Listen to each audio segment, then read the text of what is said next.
Le diamant, c'est super cher. Et pourtant, ça présente une utilité discutable. L'eau, ça coûte rien, alors que si t'en as pas, tu meurs. Bizarre, non?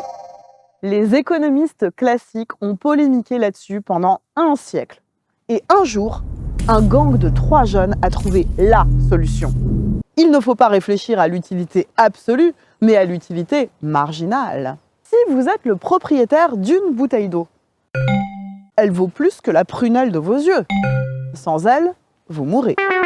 Si vous êtes le propriétaire de 2 bouteilles d'eau, la première vous sert à ne pas mourir, la deuxième vous sert à garder une hygiène corporelle et à avoir des amis.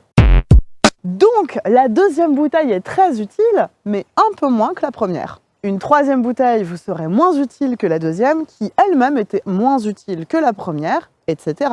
Et si vous possédez 10 000 bouteilles d'eau, une fois que vous avez étanché votre soif, pris un bain, fait bouillir vos pâtes, lavé votre enfant, votre maison, votre animal de compagnie, votre honneur, une 10 001e bouteille d'eau ne vous servirait à rien. Une 10 001e bouteille d'eau vaut que dalle.